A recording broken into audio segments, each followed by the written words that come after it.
प्यारे बच्चों नमस्कार। आज हम लेसन 3 दो चर वाले रेखीय समीकरण युग्म की प्रश्नावली 3 का पहला क्वेश्चन करेंगे।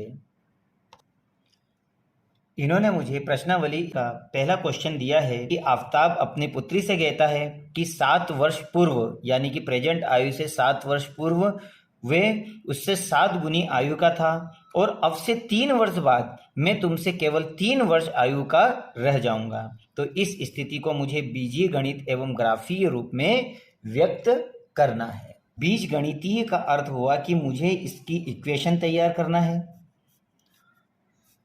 और ग्राफीय रूप का मतलब हुआ कि उस जो इक्वेशन बनेगी उसे मुझे ग्राफ के ऊपर प्रेजेंट करना है। देखिए बच्चों, अगर हम किसी की उम्र संबंधी कोई सवाल कर रहे हैं तो हमें सबसे पहले उसकी प्रेजेंट आयु अर्थात वर्तमान आयु का पता होना बहुत जरूरी है। अब यहाँ पर मुझे सबसे पहले आफताब और आफताब की पुत्री इन दोनों की ही प्रेजेंट आयु को निकालना होगा। जैसे मान लेते हैं कि यह आफताब और यह आफताब की पुत्री है।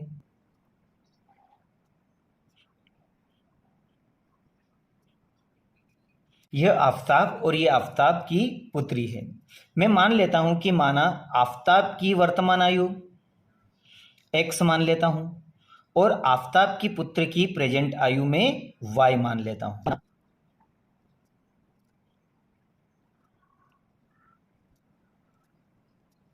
तो मैं मान लेता हूं कि आफताब की प्रेजेंट आयु क्या हो गई x वर्ष, तो हमने पुत्री की आयु को क्या माना है y वर्ष।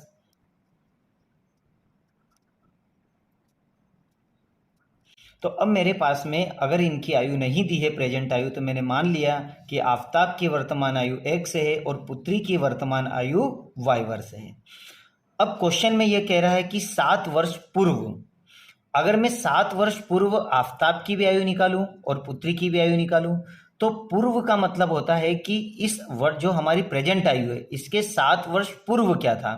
तो पूर्व के लिए मैं माइनस लगाता हूं। तो जैसे आफताब की प्रेजेंट आयु x वर्ष है, अब ये बोल रहा है 7 वर्ष पूर्व, तो 7 वर्ष पूर्व पूर्व के लिए मैं लगाता हूं माइनस x माइनस 7। अब उसी तरह से ये तो किसकी आयु हो गई आफताब की। अब मैं पुत्री की आयु निकाल लेता हूं। पुत्री की प्रेजेंट आयु y है। अब ये बोल रहा है कि 7 वर्ष पूर्व मुझे पुत्री की आयु भी निकालना होगी, तो ये हो जाएगी मेरी 7। अब ये कह रहा है कि 7 वर्ष पूर्व मैं का मतलब है आफताब, मैं तुमसे का मतलब है आफताब की पुत्री से 7 गुनी आयु का था। तो कहने का मतलब ये है कि जो पिता है वह अपनी पुत्री से 7 गुनी आयु का था 7 वर्ष पूर्व। तो यह तो ऑलरेडी 7 गुना है। जब मैं इस इक्वेशन को जमाता हूं और यहाँ इक्वल करता हूं तो इक्वल करने पर यह तो 7 गुनी है ही सही। तो मुझे 7 गुना किसे करना होगा आफताब की पुत्री को, तो ये इक्वेशन बैलेंस हो जाती है। तो अब मैं सबसे पहले निकाल लेता हूं 7 वर्ष पूर्व में आफताब तथा आफताब की पुत्री की आयु को और उसको मैं 7 गुना कर देता हूं।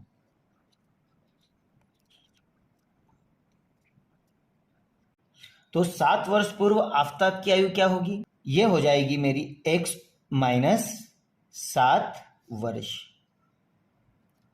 अब उसी तरह 7 वर्ष पूर्व में किसकी आयु निकाल लूं आफताब की पुत्री की, y माइनस 7, क्योंकि इसकी प्रेजेंट आयु y है तो 7 वर्ष बाद ये हो जाएगी। लेकिन 7 वर्ष बाद आफताब की आयु पुत्री की आयु की कितनी होगी 7 गुनी। तो प्रश्नानुसार हमारी हो जाएगा यहां पर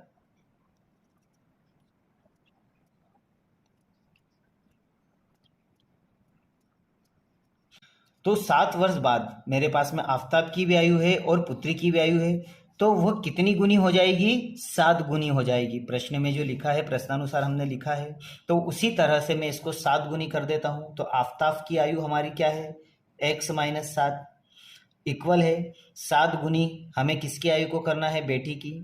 अब इसको सॉल्व कर ले।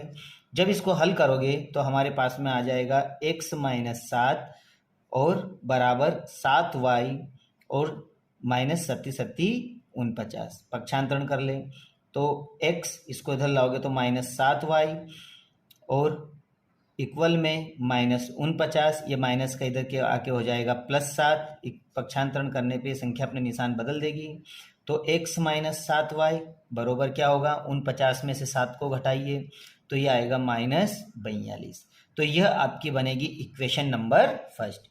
तो बहुत आसानी से हमने आफ्ताब और आफ्ताब की पुत्री की प्रेजेंट आयु में 7 वर्ष पूर्व इन्होंने कहा था, तो मैंने माइनस लगा के इक्वेशन नंबर फर्स्ट को बना दिया। अब अगर हमें इक्वेशन नंबर फर्स्ट बनाना आ गया है तो ठीक इसी तरह अब मैं बनाऊंगा समीकरण नंबर 2 सेकंड लाइन से। लेकिन अब क्या कह रहा है कि अब से 3 वर्ष बाद, देखो अब ये बाद की बात कर रहा है तो बाद के लिए मुझे इसकी प्रेजेंट आयु को प्लस करना होगा। जैसे आफ्ताब की प्रेजेंट आयु को आप क्या मान रहे हो, ये तो आपकी इक्वेशन नंबर फर्स्ट बनाना आप सीख गए। अब इक्वेशन नंबर 2, अब से 3 वर्ष बाद, तो अब 3 वर्ष बाद मुझे आफ्ताब पुत्र दोनों की आयु को निकालना है। तो बाद के लिए 3 वर्ष बाद के लिए मैं प्लस लगाता हूं, तो ये 3 वर्ष बाद की आयु हो गई बराबर, तुमसे केवल 3 गुनी आयु का रह जाऊंगा। तो यहां पर जब मैं इसकी भी आयु 3 वर्ष बाद की आयु निकालता हूं तो यह कितनी गुनी आयु का रह जाएगा, तो यह 3 गुनी आयु का रह जाएगा। तो 3 गुनी आयु का रहने के लिए मैं इसमें 3 का मल्टीप्लाई कर दूंगा। तो इस तरह से मैं सबसे पहले तो 3 वर्ष बाद आफ्ताब और आफ्ताब की पुत्री की आयु को निकाल लेता हूं। तो पुनः प्रश्नानुसार, पुनः प्रश्नानुसार ये क्या कह रहा है कि अब से 3 वर्ष बाद, तो अब हम निकाल लेते हैं 3 वर्ष बाद की, जिस तरह से हमने 7 वर्ष की निकाली थी। हम निकाल लेते हैं आफ्ताब की आयु, क्या हो जाएगी x + 3 वर्ष, बहुत बढ़िया। अब उसी तरह से इसकी पुत्री की आयु बताइए क्या हो जाएगी, हाँ बताइए, 3 वर्ष बाद पुत्री की आयु क्या होगी, y + 3 वर्ष।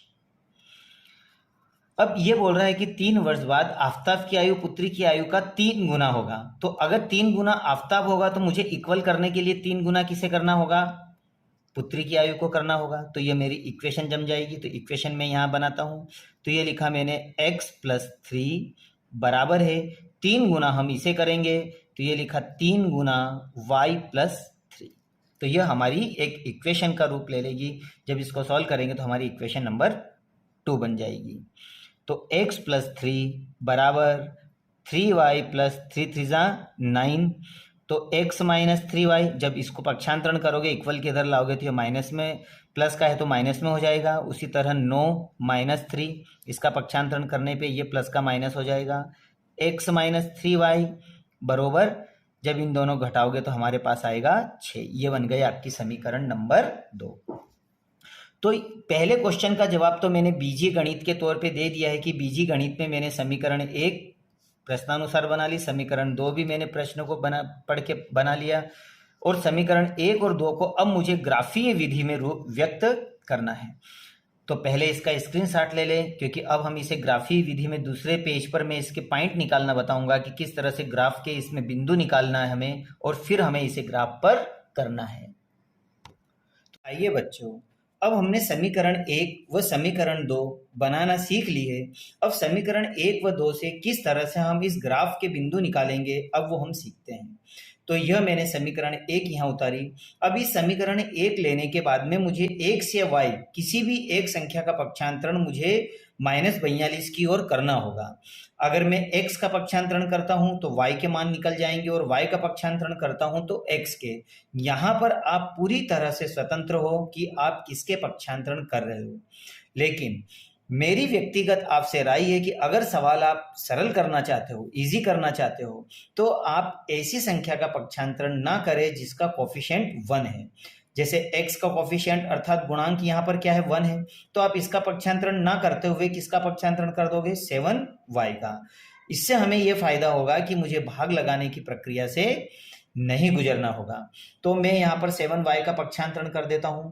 तो इस तरह से मेरे पास में आ जाएगा x का मान, तो x बराबर -42 + 7y, क्योंकि माइनस को इधर ले जाएंगे तो ये प्लस में हो जाएगा। अब यहाँ पर मुझे y के मान लेना है, और y के मान मैं यहाँ रख देता हूँ, और जो भी y के मान यहाँ रखूंगा उसको सॉल्व करने पे आंसर आएगा, वो x के मान हमारे बिंदु निकल जाएंगे। बिंदु निकालना भी बहुत आसान है। तो मैं ऐसे मान मानता हूँ जो मेरे ग्राफ से बाहर भी नहीं जाए और ग्राफ के अंदर रहे। तो मैं यहाँ पे मान लेता हूँ 5 मान लेता हूँ, और 6 मान लेता हूँ और एक और बिंदु में मान लेता हूँ। यहाँ पे कम से कम हमें 2 बिंदु या 2 बिंदु से ज़्यादा मानना है, तो मैं यहाँ पर 3 बिंदु मान लेता हूँ, 5, 6 और 7। अब मैं कंटिन्यू इसके मान इस y की जगह रखूंगा और जो उत्तर आएगा वो मैं x की जगह पे लिखता जाऊंगा। तो x बरोबर ये -42 प्लस 7 और y का मान आप पहले क्या मान लोगे, 5।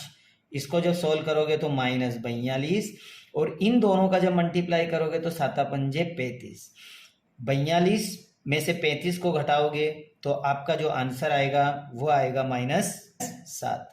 तो इस तरह से यहाँ पर आपका x का मान आ गया -7।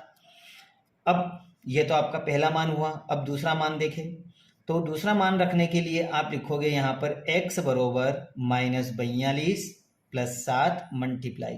अब y की जगह आप लोग क्या रखोगे, तो y की जगह आप लोग रखोगे 6। अब इसको सॉल्व करोगे तो ये होगा -42 प्लस 7 छंग 42। तो 42 दोनों कट जाएंगे तो आपका आंसर होगा 0। तो यहाँ आप लिखोगे 0। अब y की जगह आप क्या रखोगे, 7 रखोगे। थर्ड वाला बिंदु निकालो आप। तो x बरोबर -42 प्लस 7 मल्टीप्लाई। अब y की जगह पे आप क्या लिखोगे, 7 लिखोगे। तो इस तरह इसको हल करोगे तो -42 और 7 7 49 और 49 में से 42 घटाओगे तो आपके पास बचेगा 7। तो यह बिंदु आ गया आपका 7। तो इस तरह से मैंने तीनों बिंदु निकाल लिए। ठीक इसी तरह से मैं इसके भी तीनों बिंदु यहां से निकाल लेता हूं। तो जब मैं इसके तीनों बिंदु निकालता हूं तो इक्वेशन वही, मुझे पहले इक्वेशन लेना है। तो इक्वेशन में x - 3y बराबर 6 जैसे हमने यहाँ किया था। हम x वाले का इधर पक्षांतरण नहीं करेंगे, ऐसा कोई नियम नहीं है कि हम इसका पक्षांतरण ना करें। आप दोनों में से किसी का भी पक्षांतरण कर सकते हो, पर हम सरल तरीके से करने के लिए x को यहीं रखेंगे और y का पक्षांतरण कर देंगे। तो x बरोबर 6 प्लस 3y। अब मैं जिस तरह से हमने यहाँ बिंदु माने थे वैसे हम यहाँ बिंदु ले लेंगे। तो यहाँ मैं बिंदु ले लेता हूँ 0, 1 और यहाँ ले लेता हूँ -2। इसके 3 बिंदु में निकाल लेता हूँ और कंटिन्यू इसमें जब मैं बिंदु रखूंगा तो अब देखते हैं हमारा मान क्या आता है। तो x बराबर ये पहला मान निकलेगा इससे हमारा 6 प्लस 3 मल्टीप्लाई में रख देता हूँ 0। तो इन दोनों को सोल्व करने पे आता है मेरे पास 6 प्लस 3 शून्य 0 और मेरा आंसर आएगा 6। तो इसको सोल्व करने पे मेरा आंसर आता है 6।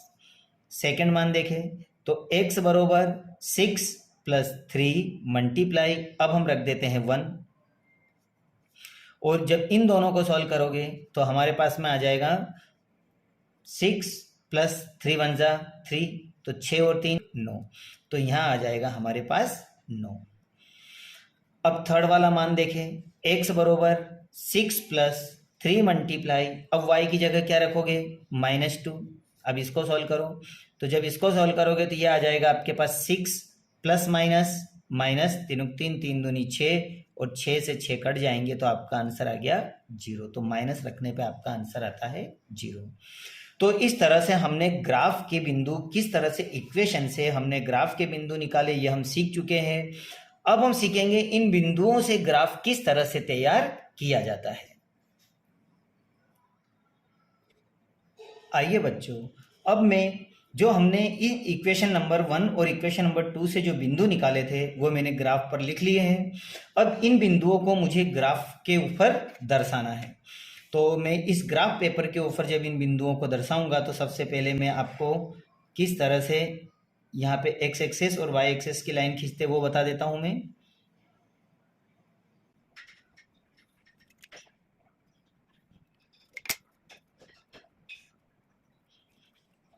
ये हमारी x एक्सेस है और ये y एक्सेस है। इधर प्लस की संख्याएं होगी, ऊपर प्लस की y वाले में होगी, नीचे हमारा y डैश अर्थात माइनस होगा और x डैश का मतलब है इधर भी माइनस होगा। तो मैं अंक लिख देता हूं।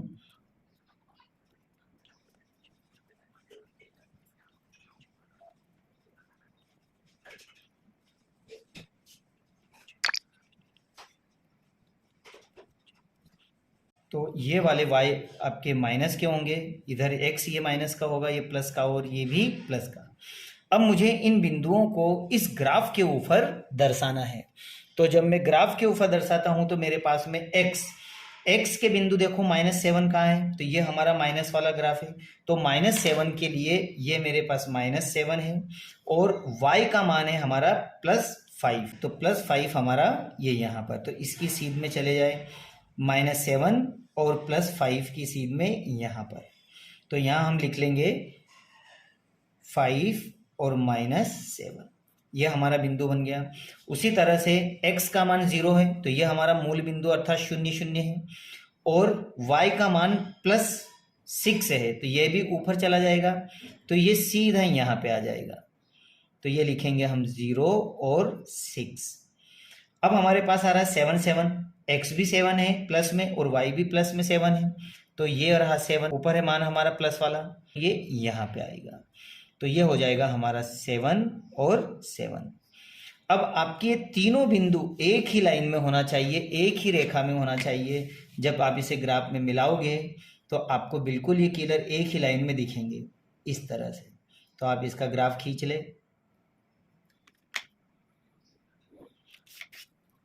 किस इक्वेशन से बना है वो इक्वेशन यहाँ लिख ले, x - 7y बराबर -42।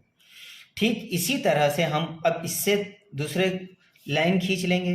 तो जब इसकी लाइन हम खींचेंगे तो यहाँ पे हम लिखेंगे x का मान +6, हम अब वैल्यू देखना सीख चुके हैं, तो x का मान ये रहा +6, और y का मान 0, ये रहा y का मान, तो इसकी सीध में हम यहाँ आ जाएंगे। तो यहाँ हम लिखेंगे 6 और 0।